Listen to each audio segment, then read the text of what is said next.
بسم الله الرحمن الرحيم. الحمد لله رب العالمين، والصلاة والسلام على سيد الأنبياء وأشرف المرسلين سيدنا ونبينا وشفيع المذنبين أبي القاسم محمد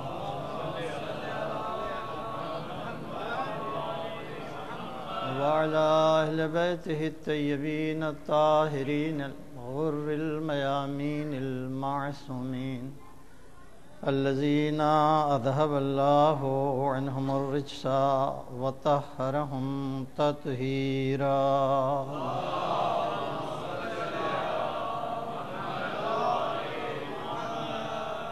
أما بعد فقد قال الله الحكيم في القرآن الكريم: بسم الله الرحمن الرحيم. إن الذين آمنوا والذين هادوا والنصارى والصابين من آمن بالله واليوم الآخر وعمل صالحا فلهم أجرهم عند ربهم ولا خوف عليهم ولا هم يحزنون. صلوات.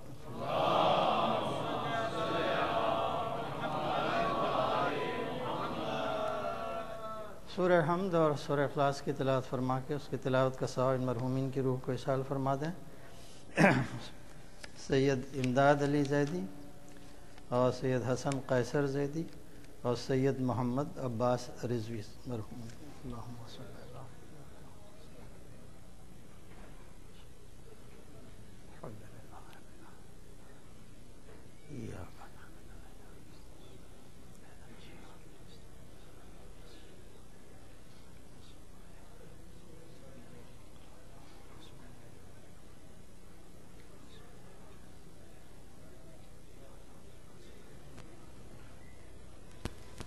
محمد وآل محمد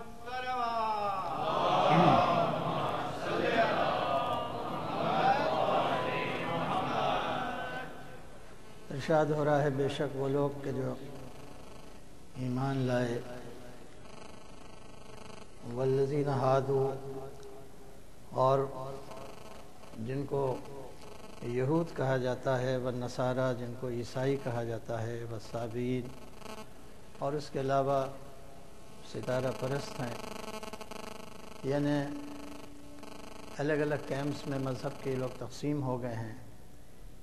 ایک اولاد آدم اور مختلف مذاہب میں تقسیم ہو گئی ہے. تو ان سب سے کہنا یہ ہے کہ ان میں سے جو بھی، چاہے اس کا مسلک مذہب کچھ بھی ہو، اگر یہ 3 شرطیں پوری کر دیتا ہے تو اس کا اجر بھی ہے کہ جو اسے آخرت میں ملے گا بطور نقد اس دنیا میں اس کو یہ فائدہ ہوگا کہ نہ مستقبل سے کوئی خوف ہوگا کہ جو اس کو پریشان کرے گا، اور جب ماضی کا کوئی حزن ہوگا کہ جو اس کو پریشان کرے گا. تو کل میں نے آپ کی خدمت میں عرض کیا تھا کہ پہلی 2 شرط جو ہے کہ من آمن باللہ والیوم الآخر، یہ دونوں چیزیں غیب میں ہیں، اور ظاہر ہے کہ غیب کی چیز کی تصدیق تبھی ہو سکتی ہے کہ جب اس حقیقت اور ہمارے درمیان کوئی ایسا معتبر وسیلہ ہو کہ جس نے اس کو دیکھا ہو اور دیکھ کے اس کی صداقت کو ہم سے بیان کر رہا ہو. اس لیے کہ جو چیز دیکھ لی جاتی ہے وہی حق ہوتا ہے، جس کو آنکھیں مشاہدہ کر لیتی ہیں. کسی کی کہی ہوئی بات کو مان لینا قابل اعتبار نہیں ہوتا. لیکن اس غیب میں جو ایک بڑی حقیقت ہے جسے آخرت کہتے ہیں، یا وہ خدا ہے جو ہمیشہ سے اور ہمیشہ رہے گا، اس غیب میں اور ہم میں جب تک ایسا کوئی معتبر وسیلہ نہ ہو کہ جس کے قول میں جس کے فکر میں، جس کے بیان میں، جس کے عمل میں، اس کے وجود انسانی کے کسی پہلو میں کہیں سے کسی خطا کا گزرنا ہوتا۔ یہ کل کی مجلس ہم نے آپ کے سامنے اس کا خلاصہ بیان کر رہے ہیں کہ یہ درمیان میں جب تک کوئی معصوم وسیلہ نہ آ جائے اس وقت تک ہم کسی ایسے آدمی کی بات کا اعتبار نہیں کر سکتے کہ جو غیب کی باتیں بتا رہا ہوں۔ اب عصمت ایک ایسی چیز ہے کہ جس سے لوگ متفق نہیں ہیں، وہ کہتے ہیں یہ ہو ہی نہیں سکتا کہ بشر بھی ہو اور معصوم بھی ہو۔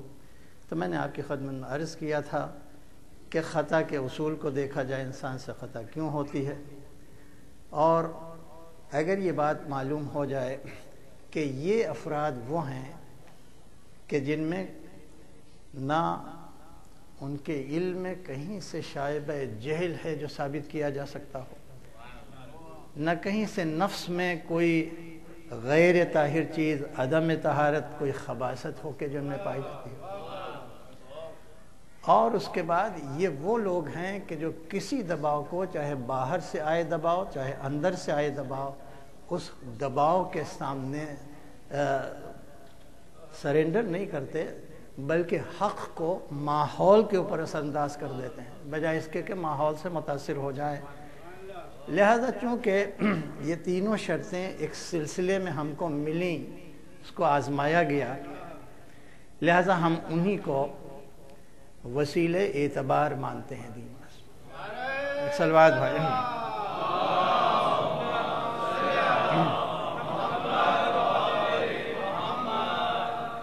یہی وجہ ہے کہ محمد عربی صلی اللہ علیہ وآلہ وسلم نے جس انقلاب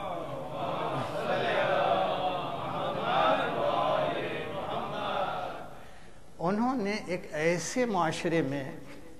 کہ جس معاشرے میں آپ جانتے ہیں 18 برائیاں ان کی فہرست نہیں دینا ہے، وہ اپنے بالکل شباب پر تھیں، ایسے ماحول کے اندر اتنا بڑا انقلاب پیدا کر دینا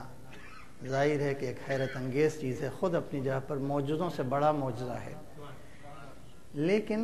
رسول اللہ نے اپنے دور حیات کا جو بیشتر حصہ تھا، جو 40 سال کے اوپر مشتمل ہے، اس پورے حصے کو ایسے انسانوں کی تنقید کی زد پر رکھ دیا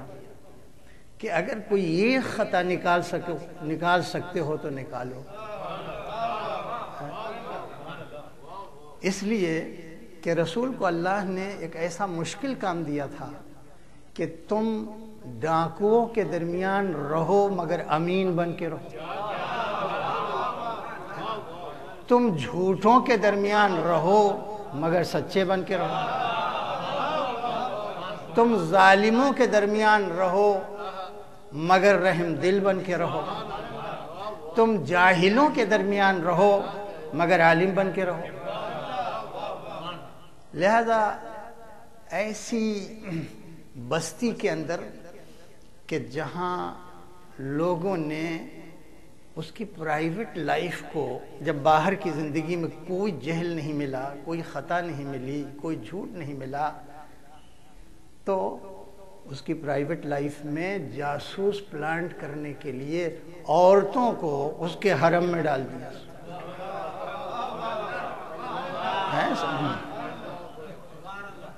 اور رسول اللہ نے اسے قبول بھی کر لیا۔ آپ اچھی طرح جانتے ہیں بدترین دشمن کہ جو رسول کا تھا، ابو سفیان، وہ مدینے میں اسی اخلاق سے اس کی بیٹی جس کا نام ام حبیبہ ہے، رسول کے اخلاق سے، پیغام سے، ان کی صداقت سے متاثر ہو کے مسلمان ہو گئی، اس کا شوہر بھی مسلمان ہو گیا۔ لیکن یہ لوگ جو نئے اسلام لاتے تھے ستائے جاتے تھے بہت زیادہ، چنانچہ مجبور ہو کے ان کو حبشہ کی طرف بھیج دیا گیا۔ سب کو معلوم ہے حبشہ میں ظاہر ہے کہ اتفاق یہ ہوا کہ ان کا شوہر عیسائی ہو گیا، وہ عیسائی ملک تھا، اور کچھ دن کے بعد انتقال ہو گیا، اور یہ خبر رسول تک پہنچی۔ تو رسول اللہ نے اپنے حرم میں ایسی عورتوں کو رکھا جن کا کوئی سہارا نہ ہو، اس لیے کہ اب یہ بیٹی باپ کے پاس اگر واپس جائے تو ستائی جائے گی یا مجبور کیا جائے گا اس کو کہ اسلام چھوڑ دو۔ لہذا رسول اللہ کو جب یہ خبر ملی کہ ام حبیبہ کا شوہر دنیا سے گزر چکا ہے، وہ بیوہ ہو چکی ہے، تو آپ نے نجاشی کو پیغام بھیجا کہ اس کو ہمارے عقد کا پیغام دے دو۔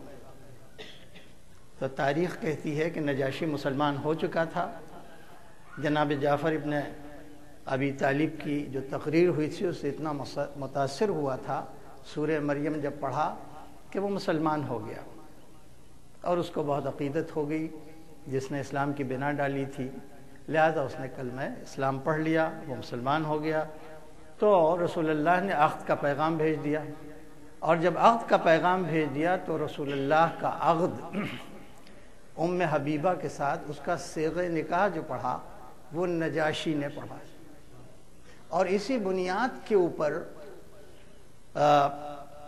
مسلمان جو ہے وہ نجاشی کو مسلمان مانتا ہے۔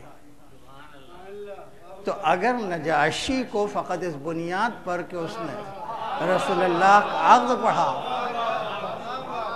اگر مسلمان مانا جا سکتا ہے تو ابی طالب کو کیوں نہیں مانا جا سکتا؟ ایک صلوات بھیج دیں محمد علیہ۔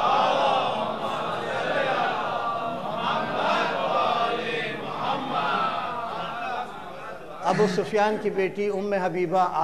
مدینے لوٹ آئیں، اور جب مدینے لوٹ آئیں تو ظاہر ہے کہ عقد ہو چکا تھا، اپنے شوہر کے گھر ہو گئی۔ اسی زمانے میں ابو سفیان جو تھا اس نے جو معاہدہ کیا تھا جو صلح حدیبیہ میں، اس میں بہت سی شرطوں کو وائلیٹ کیا، چنانچہ وہ ڈر رہا تھا کہیں ایسا نہ ہو کہ حملہ کر دے محمد، اس لیے کہ محمد کی طاقت بہت بڑھ گئی ہے، اس لیے کہ فتح مکہ کے بعد کا واقعہ ہے۔ تو اس نے آ کے مدینے میں گویا ایک طریقے سے کنفیس کرنا شروع کیا کہ ہم سے ضرور کچھ شرطیں جو ہیں وہ وائلیٹ ہو گئی ہیں، لیکن ہم انہی شرطوں کے اوپر قائم ہیں۔ چنانچہ ادھر ادھر پھرتا تھا، علی بن ابی طالب نے کہا کہ تو مسجد میں جا کے اعلان کر دے، لوگ مان جائیں گے۔ بہرحال یہ کہنے کے بعد ابو سفیان کے کیریکٹر سے لوگ اچھی طرح سے واقف تھے، لوگ کنونس نہیں ہوئے، لیکن بہرحال اس اعلان کا اتنا اثر ہوا کہ کوئی حملے کا حکم نہیں ہوا۔ اور جب واپس مکہ جانے لگا تو اس نے سوچا کہ جب آئے ہیں تو اپنی بیٹی سے ملاقات کر لیں، سنا ہے کہ وہ حبشہ سے آ گئی، تو گئے وہاں، اور جانے کے بعد چونکہ اسلام نے اولاد کو اپنے باپ کے ساتھ حسن سلوک کا ایک مستقل پیغام دیا ہے۔ تم بیٹی ہو مگر وہ تمہارا باپ ہے، تم بیٹے ہو مگر وہ تمہارے والدین، لہذا ان کے ساتھ کچھ بھی ہو جائے حسن سلوک سے پیش آنا۔ اس لیے کہ واقعہ مشہور ہے، ایک ناصبی تھا، اس نے کہا کہ میں اسلام لے آیا، میرے ماں باپ دشمن ہیں اہل بیت کے، بتائیے میں کیا کروں؟ کہا کہ وہ ناصبی ہیں مگر ہمارے دشمن ہیں، تمہارے باپ ہیں، تمہارے والدین ہیں۔ تو جب ابو سفیان ملنے کے لیے آئے تو جو حسن سلوک ہو سکتا تھا وہ اس کے ساتھ کیا گیا، لیکن اسی درمیان میں ابو سفیان رسول کے بستر پر بیٹھنے کے لیے آگے بڑھا۔ مشہور ہے کوئی سی بات، وہ جیسے ہی وہ بڑھ رہا تھا ویسے ام حبیبہ نے کہا یہ رسول کا بستر ہے، اس پر کوئی کافر نہیں بیٹھ سکتا۔ ایک صلوات میں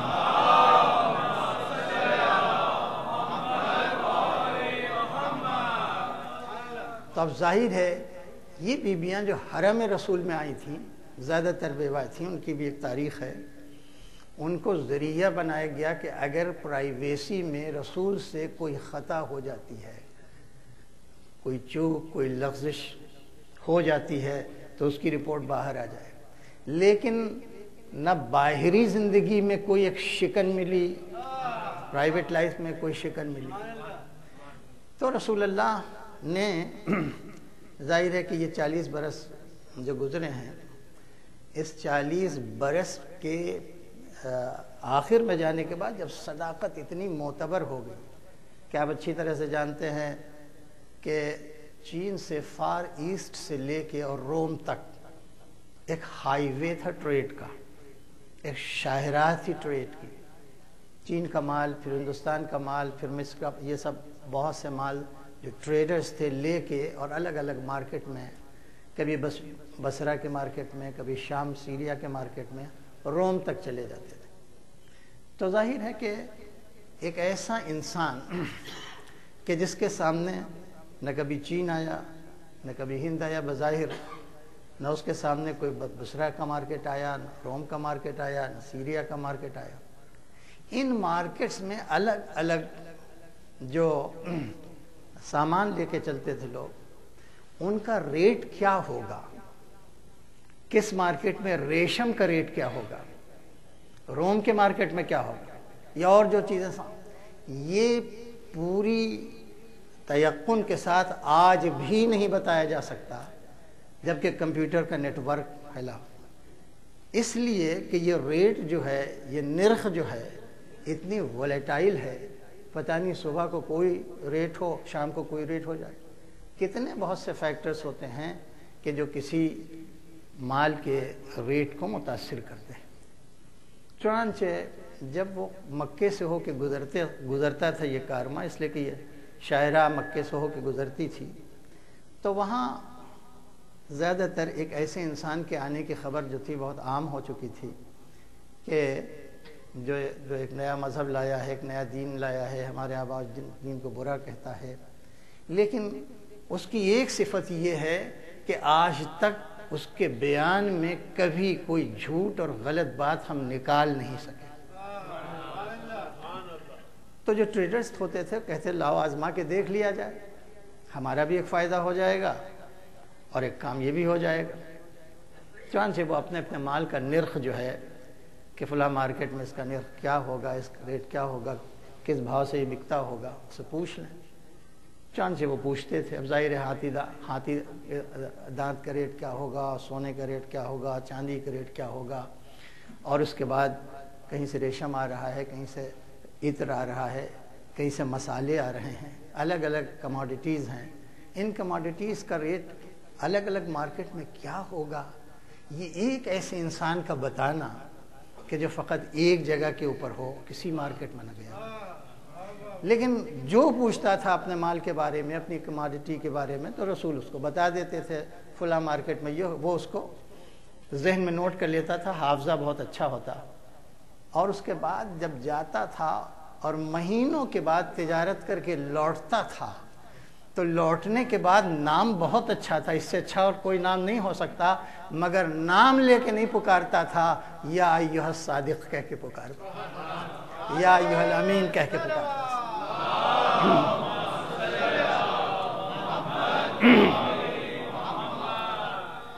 یہی وجہ ہے کہ جب کھل کے اعلان کرنا ہوا اپنی رسالت کا، تو سب سے پہلے جس بات پر ووٹ لیا ہے رسول اللہ نے وہ یہی صداقت تھی، وہ یہی سچائی تھی، اور بڑے حسین طریقے سے کوہ ابو قبیس بہت اونچا پہاڑ تھا، اس کے اس پار کیا ہے دکھائی نہیں دیتا تھا، رسول کوہ صفا پر آئے، اور یہ گویا ایک جگہ تھی جہاں بہت ایمرجنسی میں کوئی بات اگر کہنی ہوتی تھی تو آواز دیا جاتا، بہت امپارٹنٹ بات ہوتی تھی، چنانچہ اب آواز دیا، سارے مکے والے آ گئے، اور آنے کے بعد کہا کہ اگر میں تم سے کہوں کہ اس طویل پہاڑ کے اس پار ایک لشکر ہے کہ جو تم پر حملہ آور ہونا چاہتا ہے، تو تم میری بات کی تصدیق کرو گے؟ اب ظاہر اس کا جواب ہے نہیں کریں گے، ہاں کریں گے، لیکن تاریخ میں جو لکھا ہوا ہے وہ یہ جملہ ہے کہ ہم کیوں نہ کریں گے، ہم کیوں نہ کریں گے، اس لیے کہ ہم نے آپ کی زبان سے سوائے سچ کے کبھی آج تک جھوٹ نہیں سنا۔ جو اپنی سچائی پر سب سے ووٹ لے لیا، تب اس کے بعد اپنی رسالت کا اعلان کیا کہ جیسے ہم کہہ رہے ہیں غیب میں ایک لشکر ہے، ویسے غیب میں خدا ہے، اس خدا نے ہم کو رسول بنا کے بھیجا ہے۔ اب ظاہر ہے جنہوں نے اس کی صداقت کا اقرار کر لیا، اس کے بعد جب رسالت کا اعلان کیا، تو جب صداقت کا اقرار کر لیا اور رسالت کا انکار کیا تو ظاہر ہے کہ ان کا ضمیر ملامت کرنے لگا۔ جس کے سچائی کا اقرار ہم کر چکے، آزما چکے، ہمارے تجربے میں بات آ گئی، وہی زبان ہے، وہی رسول ہے جو ہم سے کہہ رہا ہم اللہ کے رسول ہیں۔ تو یہ ظاہر نفسیات کی دنیا میں ایک بڑی کھلبلی مچا دینے والی بات ہوتی ہے کہ جس زبان سے کسی کی سچائی کا اقرار کیا جائے اسی زبان سے اس کے دوسرے بیان کا انکار کر دیا جائے۔ تو میں ظاہر ہے کہ آپ سے زیادہ وقت نہیں لینا چاہتا، میں یہ کہنا چاہتا ہوں کہ مختلف کیمپس میں بٹ گئی انسان کی آبادی، کوئی مسلمان ہے، کوئی یہودی ہے، کوئی عیسائی ہے، کوئی اور کسی مذہب پر۔ تو اب سوال یہ اٹھتا ہے کہ اگر خالق ایک، کائنات ایک، انسان ایک باپ کی اولاد، اس کے علاوہ سچائی ایک، تو یہ مذہب جو مختلف گویا کیمپس میں بٹے ہوئے ہیں، مختلف خیموں میں انسان چلے گئے ہیں، تو اب یہیں کے اوپر قرآن مجید ایک سوال اٹھاتا ہے، بہت سے سوال ہوتا ہے، اور سوال یہ ہے کہ من احسن دینا، کہ اتنے بہت سے دین میں اب یہ بتاؤ کہ باعتبار دین کون سب سے احسن ہے۔ اس کے معنی کہ اسلام ہر مذہب میں کچھ نہ کچھ اچھائیوں کا قائل ہے، تبھی یہ لفظ آتا ہے احسن۔ عیسائیت میں بھی اچھائیاں ہیں، یہودیت میں بھی اچھائیاں ہیں، اسلام میں بھی اچھائیاں ہیں، انکار نہیں کرتے۔ اس لیے کہ عیسائیوں کے پاس، میں نے آپ سے کہا تھا، بہت بڑی قدر ہے چیریٹی کی، اور اسلام میں اتنی بڑی قدر ہے کہ ہر 26 بار اگر نماز کا حکم ہوا تو ہر اقیم الصلاۃ کے بعد آتو الزکوٰۃ کا حکم ہوا۔ ہمارا عمل اس پہ نہیں ہے، یہ اور بات ہے، مگر یہ کہ عیسائی ہونے کی وجہ سے ہم ان کی چیریٹیبلٹی کو کبھی کنڈیم نہیں کر سکتے، کبھی برا نہیں کہہ سکتے۔ اسی طرح سے یہودیت نے جتنے فائدے پہنچائے عالم انسانیت کو، اس کی پوری تاریخ آپ کے سامنے ہے۔ زیادہ تر ایجادات ان کے حصے میں آئی، زیادہ تر علم کا فروغ ان کے حصے میں آیا۔ آج ہم جو بہت سے عیش و آرام سے زندگی گزار رہے ہیں، آمد و رفت کے جو وسائل ہمیں مل گئے ہیں، ہمیں سخت سردی میں گرمی اور سخت گرمی میں سردی کا جو اہتمام مل گیا ہے، اور نہ جانے کتنے ایسے ہیں اس کی پشت کے اوپر یہودیوں کا بہت بڑا ہاتھ ہے۔ تو ظاہر ہے اس کو ہم فقط اس لیے کہ وہ یہودی ہیں ان کی اچھائی کو برا نہیں کہہ سکتے۔ تو احسن کہنے کے معنی یہ ہے کہ سب میں اچھائیاں ہیں، مگر بحیثیت دین ان تمام ادیان میں کون سا دین ایسا ہے کہ جو سب سے زیادہ بہتر ہے، سب سے زیادہ اچھا ہے، سب سے زیادہ احسن ہے؟ یہ ایک سوال ہے۔ اب پروردگار عالم اس کا جواب دیتا ہے، اور وہ جواب جہاں کے اوپر یہ آیت آئی ہے، یہ سورہ نساء کی 125ویں آیت ہے، من احسن دینا، باعتبار دین، نظام حیات،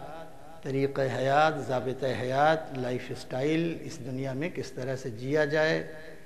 کس طرح سے ہمسایوں سے تعلقات رکھا جائے، ہماری سیاسی حیثیت کیا ہو، ہماری سماجی، سارے سوالات ایک لفظ دین میں آ جاتے ہیں۔ تو من احسن دینا، دین کے اعتبار سے سب سے زیادہ احسن کون ہے؟ اب آگے جواب ہے ممن اسلم وجہہ للہ وہو محسن واتبع ملت ابراہیم حنیفہ۔ یہ تین باتیں جس میں جمع ہو جائیں وہی دین احسن ہے۔ پہلی بات اسلم وجہہ للہ، کہ انسان اپنی رضا و رغبت سے اپنے اس نفس کو، نفس کے معنی اس کی جو آٹونمی ہے، جو جی چاہے کرے، ہم بھی اس میں انٹرفیئر نہیں کر سکتے، ہم نے اس کو ایک نفس دیا ہے، خود اختیاری دی ہے، اس کو ایک آٹونمی دی ہے، وہ چاہے ہم ہی کو گالی دینے لگے لیکن ہم روکیں گے نہیں، اس لیے کہ ہم نے صاحب اختیار بنایا۔ تو جو اس اختیار کو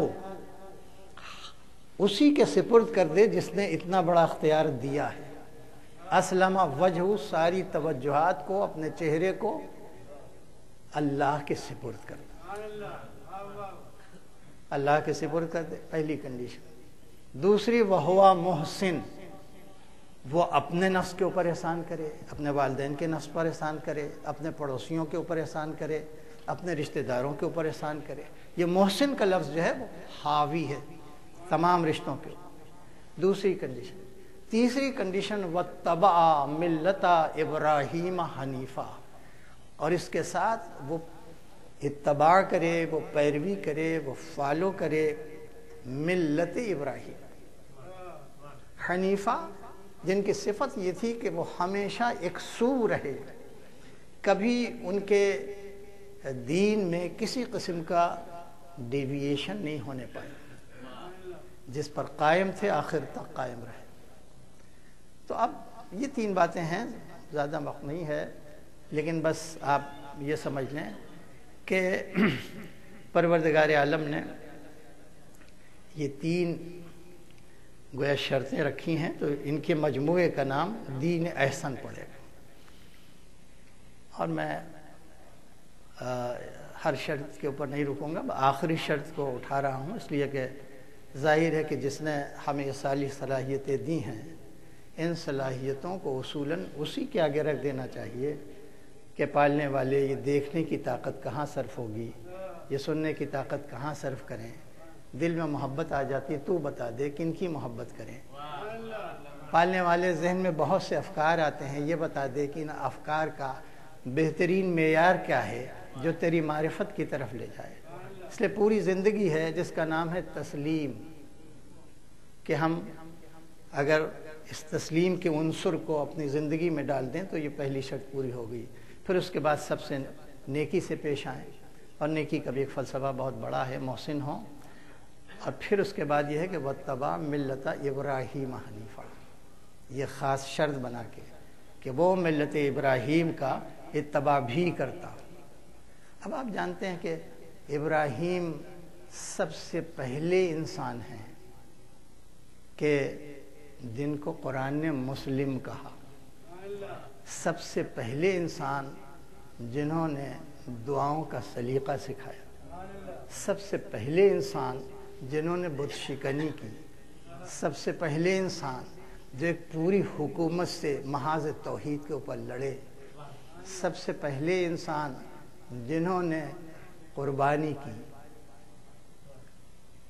تو ملت ابراہیم میں وہ بہت سی باتیں ہیں کہ جس کی طرف قرآن دعوت دے رہا ہے اگر اس کا اتباع کرے۔ اب دعاؤں کے سلیقے میں آپ جانتے ہیں کیسی کیسی دعائیں جناب ابراہیم نے کی۔ بس ایک دعا آپ کی زحمت کو مشہور دعا ہے کہ جب اپنی فیملی کو لے آئے یہاں،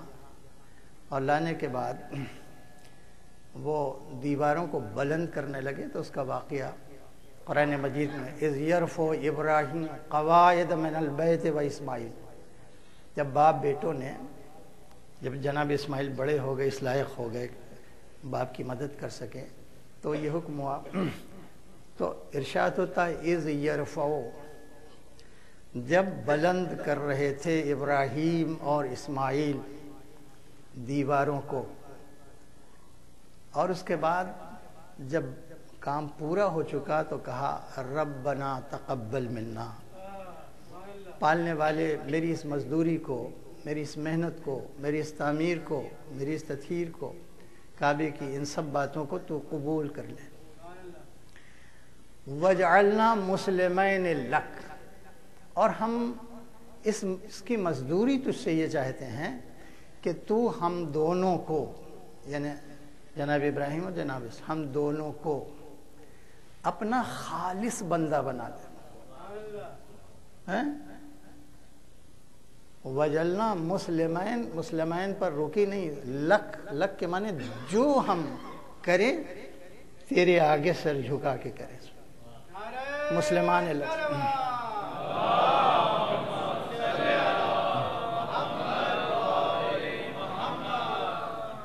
وجعل من ذریتنا، اب یہ ہے ہم دونوں کی ذریت سے، اس کے معنی کہ اس میں جناب اسحاق شامل نہیں ہے، جناب اسماعیل کے لیے اور اپنے لیے کہہ رہے ہیں ہم دونوں کو اپنا مخلص بندہ بنا دے، خالص مسلم بنا دے۔ وَاجْعَلْ مِن ذُرِّيَّتِنَا، اور ہم دونوں کی ذریت سے، مشترک ذریت سے ایک امت مسلمہ پیدا کر۔ اور اس کے معنی یہ امت مسلمہ جو ہے وہ کوئی خاص امت ہے، اور وہ امت کے جو اسحاق کے ساتھ اور ابراہیم کے اشتراک سے بنی وہ عام امت ہے، اس میں بھی بہت سے انبیاء پیدا ہوئے، لیکن یہ امت ہے کہ جو خاص امت ہے جس کے لیے جناب ابراہیم نے دعا کی، پالنے والے ہم دونوں کی مشترک ذریت سے تو ایک امت مسلمہ پیدا کر۔ یہاں تک بات۔ اب آپ سمجھتے ہیں کہ امت ایک ایسا لفظ ہے جو کلیکٹیو ناؤن ہے عربی میں، اس کا واحد نہیں ملے گا، اس کا سنگولر نہیں ملے گا۔ لفظ امت کا سنگولر نہیں ہے، واحد نہیں ہے۔ جیسے الناس ایک لفظ ہے، الناس کا بھی کوئی سنگولر نہیں ہے، کوئی واحد نہیں ہے، وہ بھی کلیکٹیو ناؤن ہے، اور یہ امت بھی کلیکٹیو ناؤن ہے۔ تو ظاہر ہے کلیکٹیو ناؤن میں کم سے کم 3 افراد کا، 3 ممبرز کا ہونا ضروری ہے، ورنہ کلیکٹیوٹی اس کی ختم ہو جائے گی۔ تو جب جناب ابراہیم نے کہا کہ ہم ہی میں سے امت مسلمہ پیدا کر، اور آگے بڑھ کر وبعث، اور اسی امت میں مبعوث کر رسولا منہم، اسی امت میں، تو امت مسلمہ میں ضروری ہے کہ جب بعثت ہو رہی ہو رسول کی تو کم سے کم 3 مسلمان موجود ہوں۔ غور فرما رہے ہیں؟ اس لیے کہ امت مسلمہ کی دعا پہلے کی، اس کے بعد کہا وَبَعْثْ فِيهِمْ رَسُولًا مِّنْهُمْ، انہی میں سے ایک رسول پیدا کر، وہ رسول کہ جو یتلو علیہم آیاتہ ویعلمھم الکتاب والحکمہ ویزکیہم، یہ کام کرے، آیات کی تلاوت کرے اور کتاب و حکمت کی تعلیم دے، اور اس کے بعد لوگوں کے نفوس کا تزکیہ کرے۔ تو یہ یاد رہے کہ امت مسلمہ کی دعا پہلے کی، اسی امت مسلمہ میں ایک رسول مبعوث کر۔ امت ایک ایسا لفظ ہے جو کم سے کم 3 ممبرز چاہتا ہے، اور سب امت مسلمہ کے ممبر ہوں یعنی مسلمان ہوں۔ تب دیکھنا یہ چاہیے کہ جس وقت رسول کی بعثت ہو رہی ہے اس وقت کون کون سے لوگ ہیں کہ جو امت مسلمہ میں آ سکتے ہیں۔ تو ایک تو سب کے سامنے ہے، ایک جناب عبد المطلب کی ذات ہے جو مسلمان، اس لیے میں واقعے کو پھیلانا نہیں چاہتا، لیکن ہمارے بچے تک اسی مجلس کے فیض سے جانتے ہیں کہ ابرہہ ایک عجیب لشکر لے کے مکے میں داخل ہو گیا کہ لوگ مارے وحشت کے اپنے گھروں میں چھپ گئے، اور اس کے بعد بڑے بڑے ہاتھیوں کو کبھی دیکھا نہیں تھا۔ اور اسی اثنا میں جناب عبد المطلب اس کے پاس گئے، اور یہ آپ جانتے ہیں کہ وہ جانتا تھا کہ عبد المطلب کی عزت، ان کا وقار اسی گھر سے متعلق ہے جس گھر کو ہم منہدم کرنے آئے۔ لیکن جب عبد المطلب گئے تو انہوں نے اس گھر کی کوئی بات نہیں کی، بلکہ اپنے اونٹوں کی بات کی جو اس کے سپاہیوں نے پکڑ لیے تھے، اور کہا کہ تمہارے سپاہیوں نے ہمارے اونٹ جو ہیں وہ پکڑ لیے ہیں، اور ہم اسی لیے آئے ہیں کہ ان اونٹوں کو تجھ سے واپس لے لیں۔ اور یہ کہہ کے جیسی جانے لگے، ویسے ہی ایک بار ابرہہ جو تھا اس کی پیشانی کے اوپر لکیریں ابھر آئیں، اور بڑی حیرت سے پوچھنے لگا عبد المطلب، تم نے اپنے اونٹوں کے بارے میں ہم سے مانگا، لیکن جس گھر سے تمہاری عزت قائم ہے، تمہارا وقار قائم ہے، اس گھر کے بارے میں کچھ نہیں کہا۔ پلٹ کے کہا، تاریخی جملہ کہا، ہم نے اونٹوں کے بارے میں اس لیے کہا کہ ہم ان اونٹوں کے مالک ہیں، اور یہ گھر جس کی تو بات کر رہا ہے یہ لاوارث نہیں ہے، یہ ان قریب اپنے گھر کو بچا لے گا جو اس کا مالک ہے۔ جو کہا تھا عبد المطلب نے، وہ 100% صد ہو کے رہا، تو جب آسمان سے ابابیل کا لشکر اتر رہا تھا تو فقط گھر کو بچانے کے لیے نہیں آ رہا تھا، عبد المطلب کے ایمان کا اعلان کرنے کے لیے آ رہا تھا۔ ایک صلوات بھیجتے محمد علیہ۔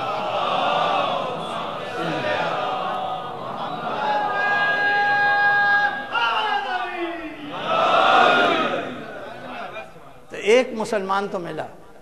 عبد المطلب،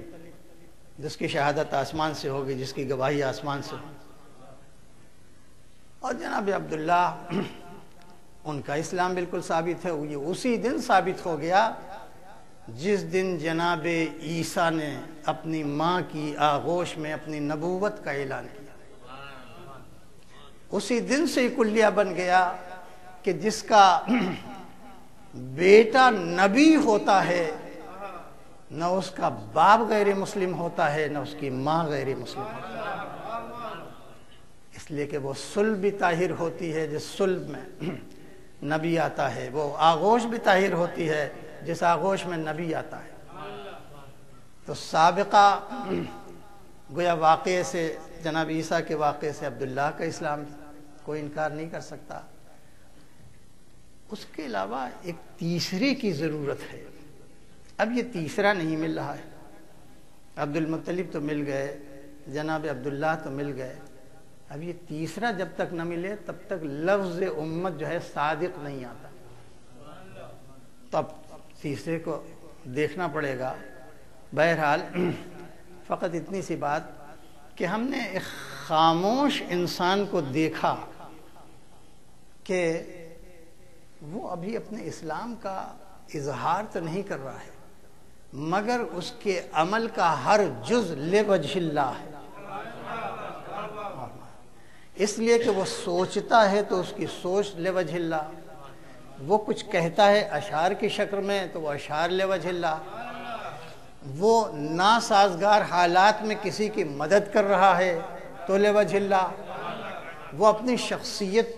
اور اپنے وقار کو اور اپنے آرام اور راحت کو مصائب کی زد پہ رکھ رہا ہے تو لوجہ اللہ، وہ اپنے بیٹوں کو کسی کے بستر پر سلا رہا ہے بار بار تو لوجہ اللہ، جس کی پوری زندگی لوجہ اللہ ہو، جس کا سفر لوجہ اللہ، جس کا قیام لوجہ اللہ، جس کا قول لوجہ اللہ، اگر اس کا پورا کردار لوجہ اللہ ہو، اگر اس کا بیٹا وجہ اللہ ہو جائے تو کوئی تعجب کی بات نہیں۔ ایک صلوات بھیج دو محمد۔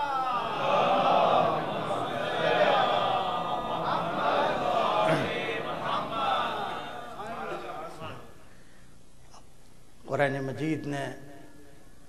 جس کے ایمان کی گواہی دی، اور فقط گواہی نہیں دی، اس کے ایمان کے گواہی میں لفظ حقہ کا استعمال کر دیا۔ پروردگار عالم نے دو کسوٹی قائم کی قرآن مجید میں کہ ان الذین آمنوا، وہ لوگ کہ جو ایمان لے آئے، کلمہ پڑھا، وہاجروا، اور رسول کے ساتھ ہجرت بھی کر کے چلے گئے، وجاہدوا فی سبیل اللہ، تین باتیں اگر آ جائیں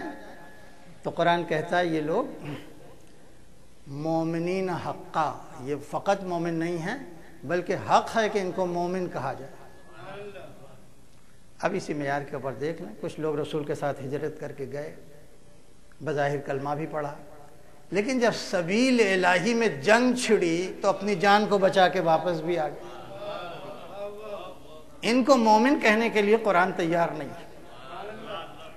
یہ ایک پیمانہ ہے۔ اسی آیت میں لکھا کہ اب یہ الگ ہے کون، وَمَنْ آوَوْا وَالنَّصَرُوا، اور جس نے اس رسول کو آوَو کے معنی پناہ دی اور اس کی نصرت کی، اولئک المومنون حقا، تو اب یہ دیکھ لو کہ یہ اس نے پناہ دی کہ نہیں دی، اس نے نصرت کی کہ نہیں کی۔ اگر یہ سب ثابت ہو جائے تو اب اسے کافر کہو گے تو اس کا کچھ نہیں ہوگا، تمہارے ایمان کا نقصان ہو جائے گا، اس لیے تم قرآن کا انکار کر رہے ہو۔ ایک صلوات بھیجے محمد علیہ۔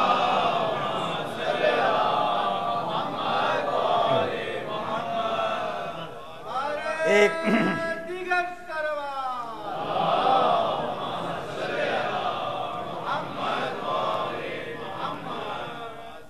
انسان کے عمل کی بلندی کے کچھ زینے ہوتے ہیں. جس زینے پہ فائز عمل اتنا بڑا عمل ہوتا ہے. اگر ہم کوئی عمل کریں اور خدا اسے قبول کر لے تو قبولیت جو ہے دلیل ہے کہ ہمارا عمل اللہ کی نظر میں بڑا ہے. اسی طرح سے اگر کوئی عمل ایسا ہے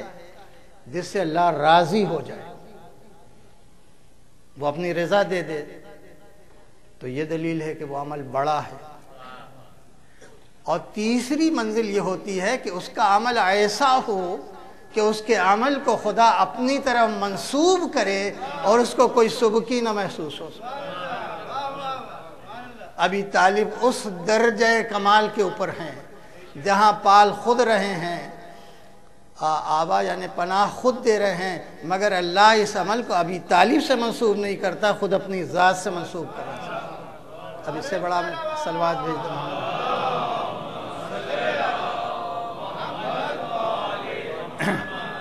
بس آخر کلام, وَاتَّبَعَ مِلَّةَ ابراہیم حنیفہ, اور ملت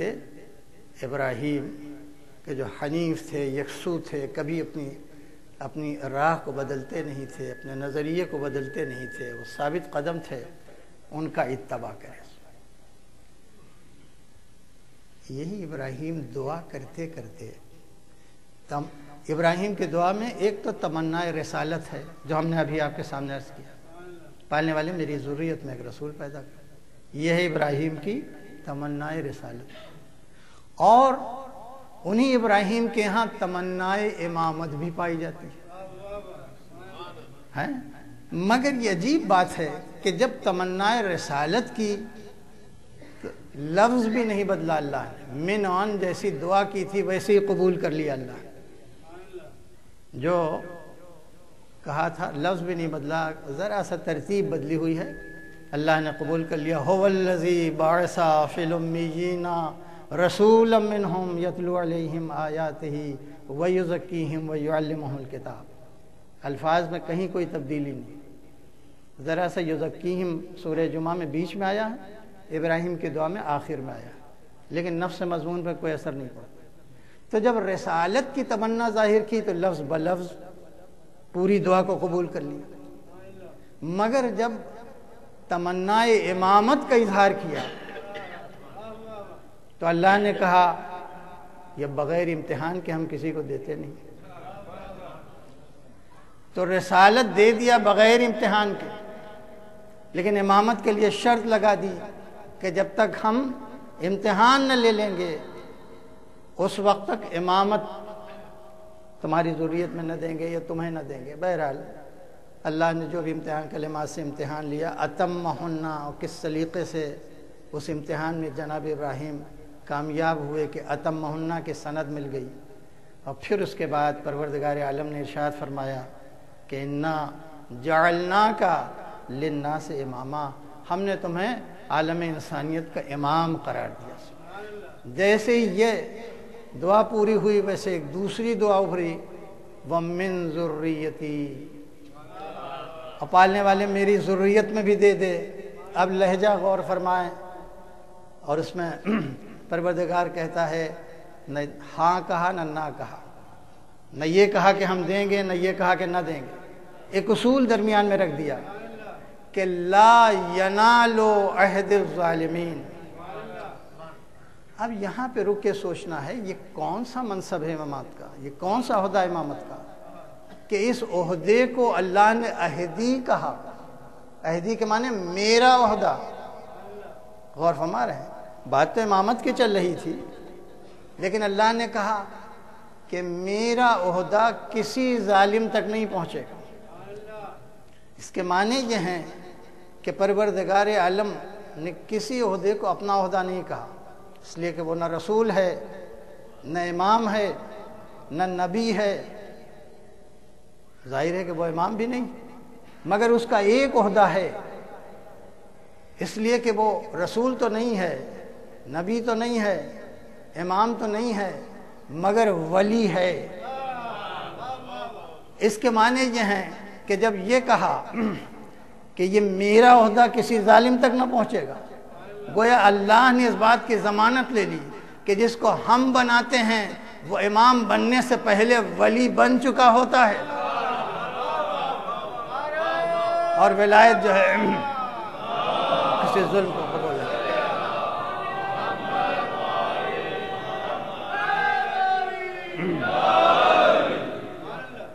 اسی لیے کہا کہ یوما، جب وہ آخری دن آئے گا، ندو کل اناس بامامہم، نہ نبیہم آیا نہ رسولہم آیا تو امامہم آیا۔ اس کے معنی یہ ہیں کہ جو اس عہدے کا دامن تھام کے ہم تک آ گیا جس میں ہمارا عہدہ بھی ہے، اس لیے کہ ہم بھی ولی ہیں، یہ بھی ولی ہیں، یہ پورا سلسلہ ہے، ولایت کا سلسلہ ہے، تو ظاہر ہے یہ امامت کو یہ شرف حاصل ہے۔ اور یہاں تک بات پہنچی تو بس اللہ نے کہا کہ ملت ابراہیم کا تم اتباع کرو تو ہم دین کو احسن سمجھ لیں گے، احسن کو بطور احسن قبول کر لیں گے۔ اب جناب ابراہیم کی ملت میں، ملت کے معنی بھی دین کے ہوتے ہیں، 3 ایسی خصوصیتیں ہیں کہ جو اور آپ کو کہیں نہیں ملیں۔ پہلی خصوصیت کہ پروردگار عالم نے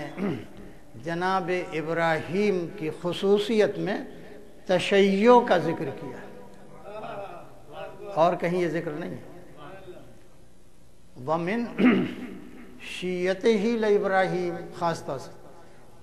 تو معلوم یہ کہ اس ملت کی خصوصیت کا ایک نام ہے تشیع۔ دوسری خصوصیت ہے کہ اس ملت میں امامت ہے، اس لیے ملت ابراہیم ہی میں ہے امامت کی دعا۔ اور تیسری خصوصیت یہ ہے کہ اس میں قربانی ہے، وہ قربانی کہ جس کو اللہ نے ذبح عظیم سے بدل دیا۔ بس میں اور زیادہ وقت نہیں لینا چاہتا، یہی وجہ ہے کہ احسن دین کو، اس کے سارے عناصر کو لے کے جب حسین میدان کربلا میں آ گئے، حسین میدان کربلا میں آ گئے تو امام حسین نے اس ملت کی یا اس دین کی احسنیت کا بالکل عملی خاکہ یا اس کا عملی شاہکار بنا کے دنیا کی ہسٹری کی حراست میں دے دیا۔ میں یہاں پہ رکوں گا نہیں، لیکن بس اتنا کہہ کے کہ ایسے نازک کینوس کے اوپر حق و صداقت کی ایسی تصویر ابھار دینا، یہ اس معمار کا کام ہے جس معمار کو کسی کا تصور بھی نہیں سمجھ سکا کہ اتنی نازک زمین پہ اتنی اچھی عمارت ایسی سیمیٹری کے ساتھ حسین ابن علی نے بلند کیا۔ کسی مجلس میں عرض کروں گا، اس لیے کہ کہیں سے تیسرے دن جب مصائب گویا اپنے شباب کے اوپر تھے، ایک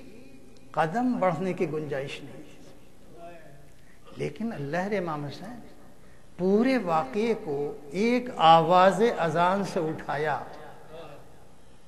اور ایک نماز جماعت سے گزارا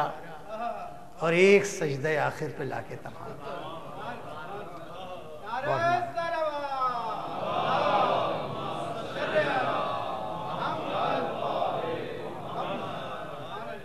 کتنے سبق ہیں کہ جو ایک واقعے کے اندر امام حسین نے کمپریس کر کے بھر دیا، اس لیے کہ ظاہر ہے برابر آپ سنتے چلے آ رہے ہیں، میں کس کا مصائب پڑھوں؟ چھوٹا بچہ ہو وہ، نابالغ بچہ ہو وہ، کڑیل جوانی تک پہنچ گیا ہو وہ، بڑھاپے تک پہنچ گیا ہے وہ، عورتیں ہیں وہ، مرد ہیں وہ، ایک عجیب واقعہ ہے۔ بہرحال اس وقت آپ کی خدمت میں جو بات عرض کرنا چاہ رہا ہوں وہ یہ ہے کہ امام حسین نے سب سے پہلے گویا اصحاب کا حق سمجھا کہ دوسرے باپ کے بیٹوں کو بھیجنے سے پہلے ان کا حق ہے کہ ہم اپنے ہی بیٹے کو پہلے مقتل میں بھیجیں۔ اور یہ واقعات میں ہے، ایک بار علی اکبر سامنے آئے صاحب کا مجمع ہے، علی اکبر سے کہہ رہے ہیں اے بیٹا تقبل یا بنیا، سب سے پہلے میرا بیٹا میدان جنگ میں جائے۔ چنانچہ یہ کہنا ہی تھا کہ اصحاب گویا قدموں پہ گر پڑے۔ ہم یہ برداشت نہیں کر سکتے کہ ہم دیکھتے رہیں اور شبیہ پیغمبر ہماری آنکھوں کے سامنے مٹ جائے۔ اس لیے کہ آپ جانتے ہیں کہ کیسی کیسی مائیں تھیں جو کیسے کیسے فدیے لائی تھیں،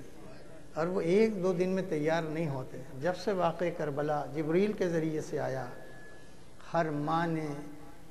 ایک فدیے کا مستحکم ارادہ کیا، اور ظاہر ہے کہ جو بچے کربلا کی قربانی کے لیے تیار کیے گئے، ان میں ان ماؤں کا بہت بڑا حصہ ہے جنہوں نے کسی کو اکبر بنا دیا، کسی کو اصغر بنا دیا۔ بہرحال تاریخ کہتی کہ جب اذان کی آواز بلند ہوئی صبح صادق کو، اس لیے کہ جو مؤذن تھا اسے ہٹا کے کہا کہ یہ آواز بلند ہوگی، اس لیے کہ ہو سکتا ہے کہ رسول سے ملتی جلتی آواز کسی کے ضمیر میں اتر جائے تو وہ چونک کے پھر راہ راست کے اوپر آ جائے۔ لیکن جب یہ آواز خیمے کے اندر گئی، ماں کے کانوں میں پڑی، تو ماں سجدے میں چلی گئی، اور ماں نے کہا پالنے والے میرا بیٹا لے لے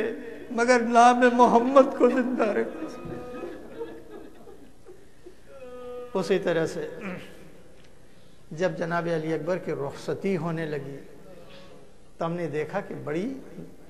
دشواری ہوئی امام حسین کو، اس لیے کہ سب چلے جا چکے ہیں، جناب علی ایک بچے ہیں، ان کے سینے میں تنگی ہو رہی ہے، بابا سے اجازت مانگتے ہیں۔ حسین کہتے ہیں کہ پہلے ماں کا حق ہوتا ہے، ان سے جا کے اجازت مانگو، اور اس کے بعد جس نے پالا ہے اس پھوپھی سے جا کے اجازت مانگو۔ جب ماں کے پاس آئے تو ماں نے کہا میں نے تو کل رات ہی تجھے رخصت کر دیا، میں تیرے سینے کے اوپر اسی لیے نادے لی،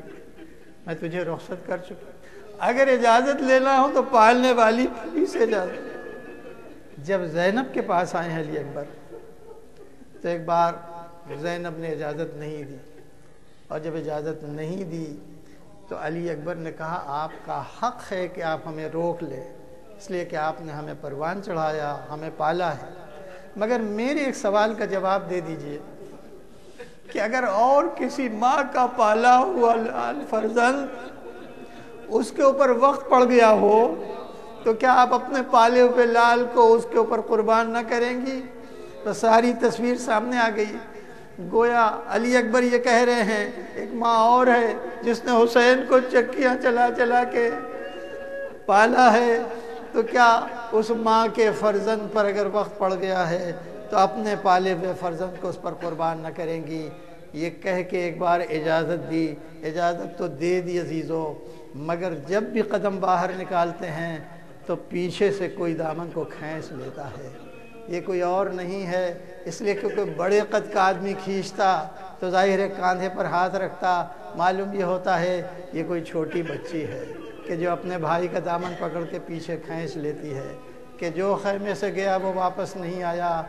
اور اس کے بعد ایک بار علی اکبر باپ کے سامنے آئے، باپ کے سامنے جب آ گئے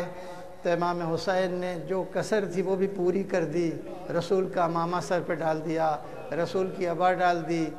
رسول کمر میں جو پٹکا باندھتے تھے وہ ڈال دیا، اور اس کے بعد گھوڑے پہ سوار کیا، گھوڑے پر سوار کیا۔ تو تاریخ کہتی ہے کہ جب مقتل سامنے نظر آتا تھا تو جوش جہاد پیدا ہوتا تھا، تو گھوڑے کی ریسمان کو تیزی سے کھینچتے تھے، جب گھوڑے کی لجام کو تیزی سے کھینچتے تھے تو گھوڑا تیزی سے بڑھتا تھا، لیکن جب باپ کی تنہائی یاد آتی تھی تو ڈھیلی کر دیتے تھے، لہذا کبھی گھوڑا تھم تھم کے چلتا تھا، کبھی تیزی سے چلتا تھا۔ اسی میں کانوں میں آواز آئی جیسے کوئی پیچھے آ رہا، جب پلٹ کے دیکھا تو کوئی اور نہیں تھا، وہی باپ کے جو اب تنہا رہ جائے۔ ایک بار سوال کیا بابا جب آپ نے رخصت کر دیا تو پیچھے پیچھے کیوں آ رہے ہیں؟ کہا اے بیٹا اگر تم بھی صاحب اولاد ہوتے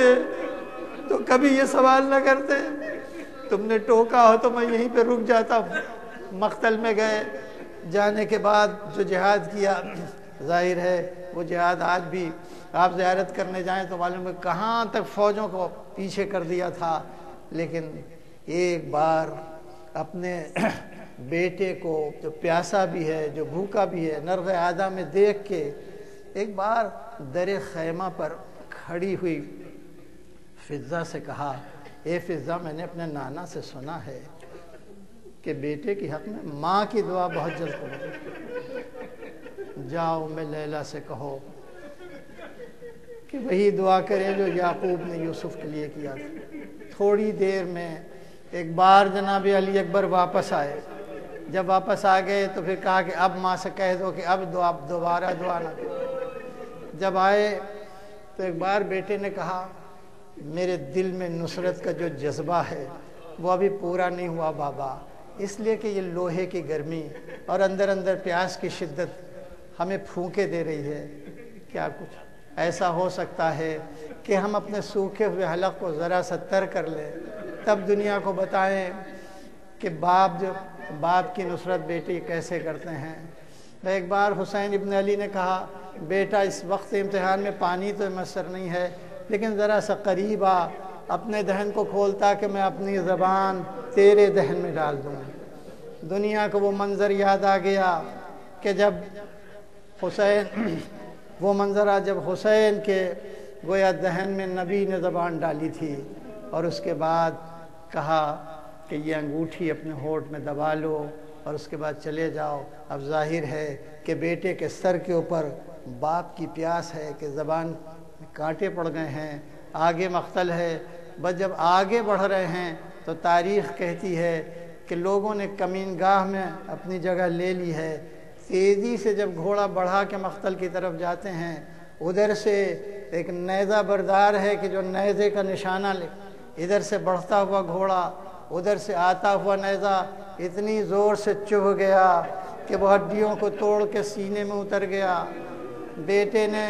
گھوڑے کی گردن کو پکڑ لیا، بالآخر جب گرا باپ کو آواز دی تو کہا بابا آنے کی زحمت نہ کیجیے، وہیں سے میرا سلام آخر قبول کر لیجئے، مگر میں پھر کہوں گا اے بیٹا اگر تم صاحب اولاد ہوتے تو ایسا جو باپ اپنے بیٹے کو مقتل میں گھوڑے سے گرتا ہوا دیکھے وہ بھلا اس کی لاش پر کیوں نہ جائے۔ لیکن جب حسین جا رہے تھے اور جانے کے بعد جب لاش کے قریب پہنچے تو لکھا ہے کہ آنکھوں کی بینائی رخصت ہو چکی تھی، اور یہ کہہ رہے تھے اے بیٹا کچھ سجائی نہیں دے رہا ہے، وہیں سے آواز دو تاکہ میں آواز کے سہارے تم تک آ جاؤں۔ آواز کے سہارے جب باپ بیٹے کی لاش تک پہنچا تو ایڑیاں رگڑ رہی تھیں۔ ایک بار سر کو اٹھایا، کہا میرے لال یہ سینے پر ہاتھ کیسے رکھے ہو؟ کہا بابا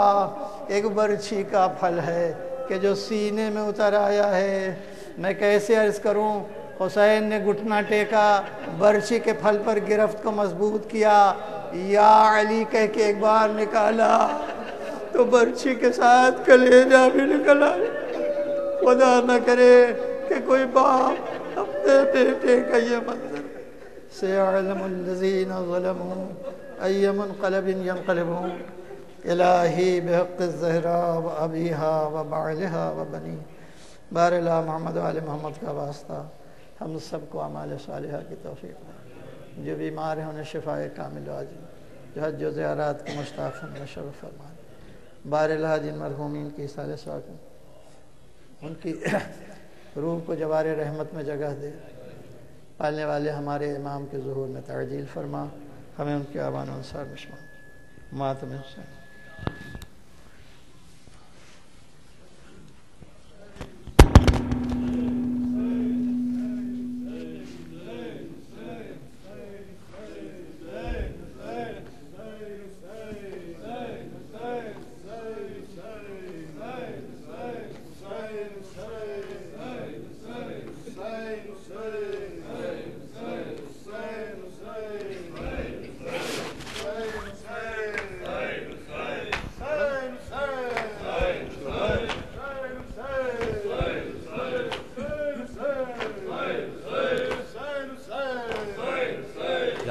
حسین یا حسین یا حسین یا حسین یا حسین یا حسین یا حسین یا حسین یا حسین یا حسین یا حسین یا رب کوئی معصومہ زندہ میں نہ تنہا ہو، یا رب کوئی معصومہ زندہ میں نہ تنہا ہو، یا رب کوئی معصومہ زندہ میں نہ تنہا ہو، یا رب کوئی معصومہ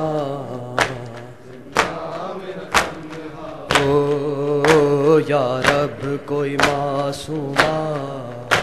زندہ میں نہ تنہا، یا رب کوئی معصومہ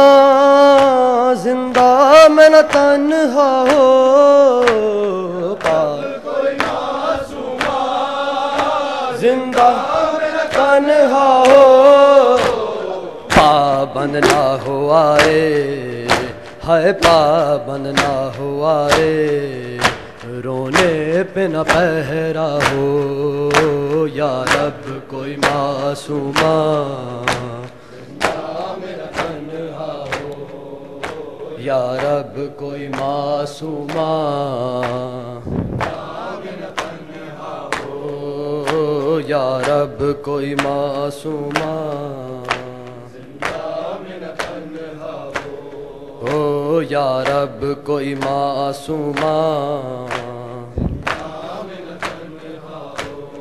تھی جس کو نیند آتی شبیر کے سینے پر، تھی جس کو نیند آتی شبیر کے سینے پر، زندہ در زندہ ہے زندہ در زندہ اس کے لیے قضا ہو، یا رب کوئی معصومہ زندہ میں نہ تنہا ہو، یا رب کوئی معصومہ زندہ میں نہ تنہا ہو، یا رب کوئی معصومہ زندہ میں نہ تنہا ہو، یا رب کوئی معصومہ زندانوں سے آتی تھی آواز سسکنے کی، زندانوں سے آتی تھی آواز سسکنے کی، ہے جیسے کہ سکینہ کو، ہے جیسے کہ سکینہ کو ہر زندان رو رہا ہو، یا رب کوئی معصومہ زندہ میں نہ تنہا ہو، یا رب کوئی معصومہ زندہ میں نہ تنہا ہو، یا رب کوئی معصومہ زندہ میں نہ تنہا ہو، یا رب کوئی معصومہ زندہ میں نہ تنہا ہو، ٹکرائے نہ وہ کیوں کہ زندہ کی دیواروں سے، ٹکرائے نہ وہ کیوں کہ زندہ کی دیواروں سے، ہے بھائی سے اور بھوپی سے، بھائی سے اور بھوپی سے جس کو جدا کیا ہو، یا رب کوئی معصومہ زندہ میں نہ تنہا ہو، یا رب کوئی معصومہ زندہ میں نہ تنہا ہو، یا رب کوئی معصومہ زندہ میں نہ تنہا ہو، یا رب کوئی معصومہ زندہ میں نہ تنہا ہو، یا رب کوئی معصومہ زندہ میں نہ تنہا ہو، ہے پابند نہ ہوا ہے پابند نہ ہوا ہے، رونے پہ نہ بہرا ہو یا رب کوئی معصومہ زندہ میں نہ تنہا ہو یا رب کوئی معصومہ زندہ میں نہ تنہا ہو یا رب کوئی معصومہ زندہ میں نہ تنہا ہو یا رب کوئی معصومہ زندہ میں نہ تنہا ہو حسین حسین حسین حسین حسین حسین ماں تمہارا لٹ گیا جنگل میں سارا گھر اماں تمہارا لٹ گیا جنگل میں سارا گھر اماں تمہارا لٹ گیا جنگل میں سارا گھر اماں تمہارا لٹ گیا جنگل میں سارا گھر اماں تمہارا لٹ گیا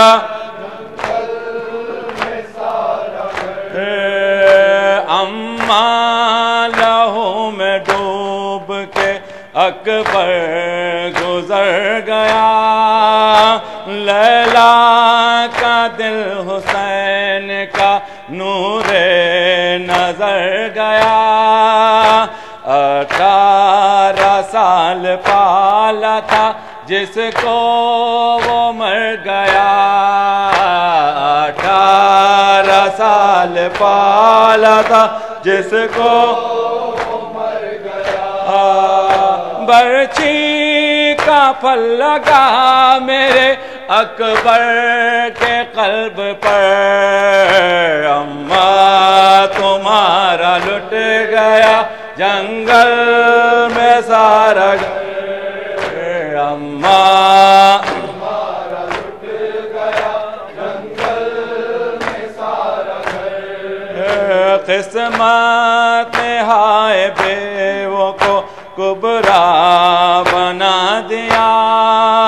قسمت نے ہائے کبرا کو بیوہ بنا دیا اماں لہو لہو ہوا نوشاہ کربلا بھائی جو لاش پر گئے دیکھا یہ ماجرا بھائی جو لاش پر گئے دیکھا یہ ماجرا بکھرے ہوئے تھے لاش کے ٹکڑے ادھر ادھر اماں تمہارا لٹ گیا جنگل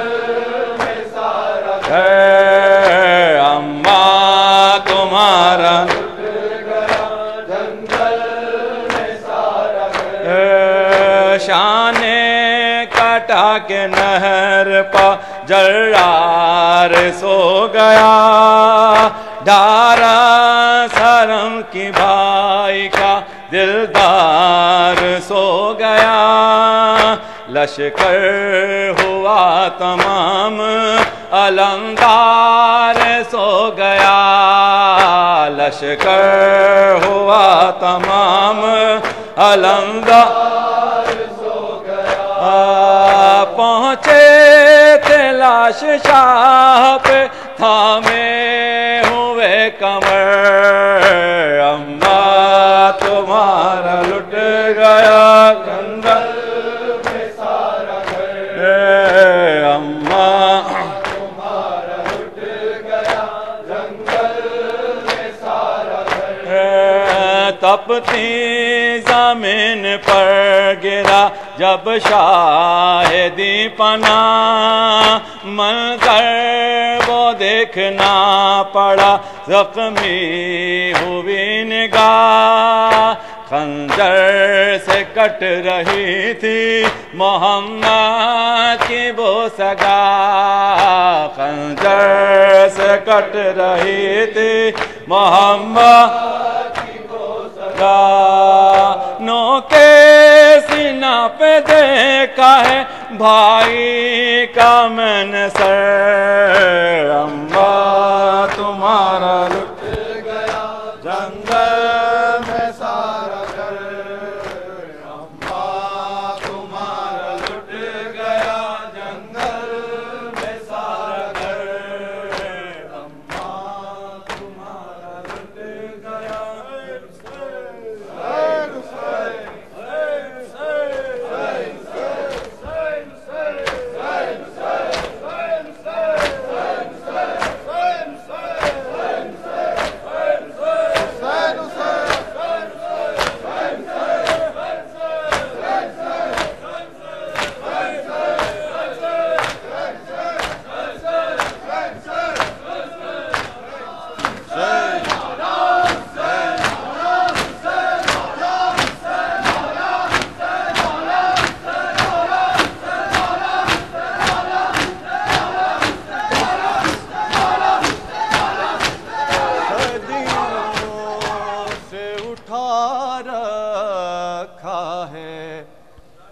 غازی کے علم کو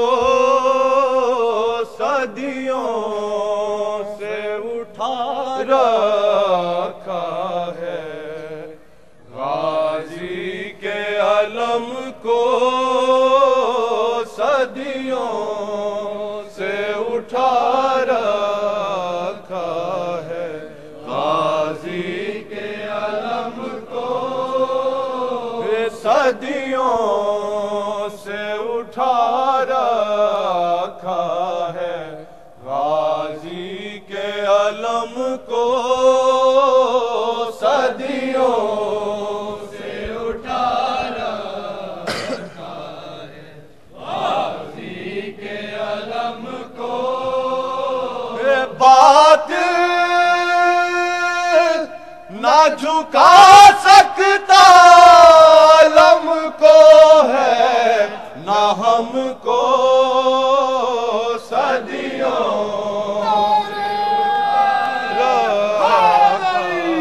غازی کے علم کو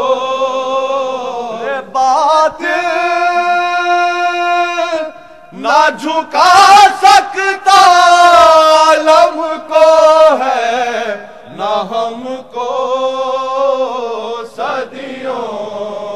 سے اٹھا رکھا ہے، غازی کے علم کو مرنا ہو جسے حق پہ علم پر وہ رکھے ہاتھ، مرنا ہو جسے حق پہ علم پر وہ رکھے ہاتھ، مرنا ہو جسے حق پہ علم پر وہ رکھے ہاتھ، مرنا ہو جسے حق پہ علم پر وہ رکھے ہاتھ، رے ہو خوف جسے جا کا برائے نا قدم کو صدیوں سے اٹھا رکھا ہے، غازی کے علم کو صدیوں سے اٹھا رکھا ہے، غازی کے علم کو مرنا ہو جسے حق پہ علم پر وہ رکھے ہاتھ، مرنا ہو جسے حق پہ علم پر وہ رکھے ہاتھ، رے ہو خوف جسے جا کا بڑھائے نا قدم کو صدیوں سے اٹھا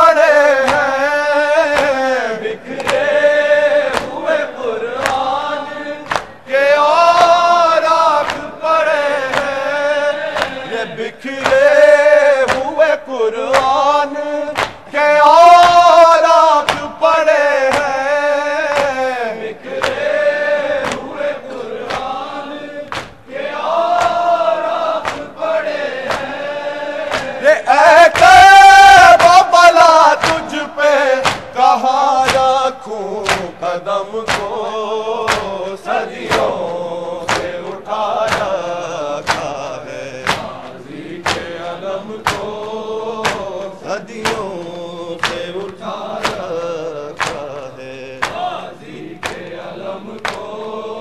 او ہے ماتم شبیر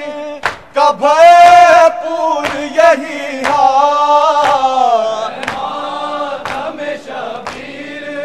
کا بھرپور یہی حال ہے ماتم شبیر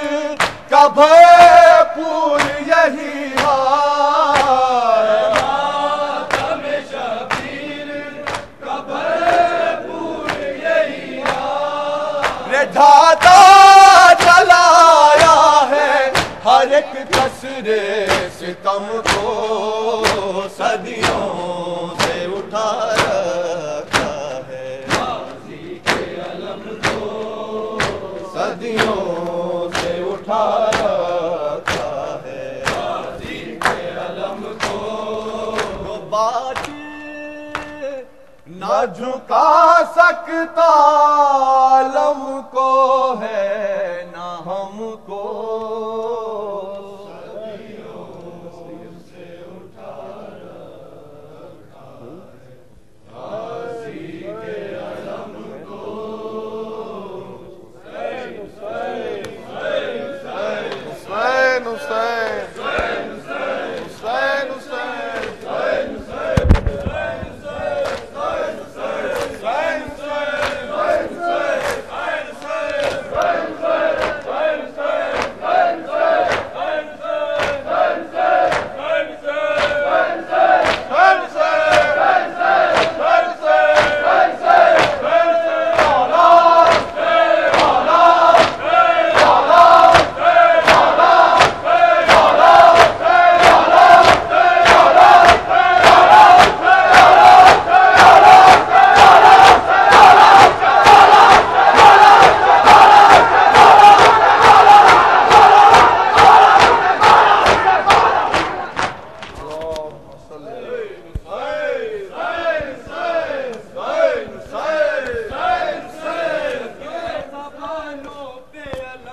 عباس علمدار عباس علمدار تک ہے زبانوں پہ علمدار علمدار عباس علمدار عباس علمدار شان سے بابا کا علم تو نے اٹھایا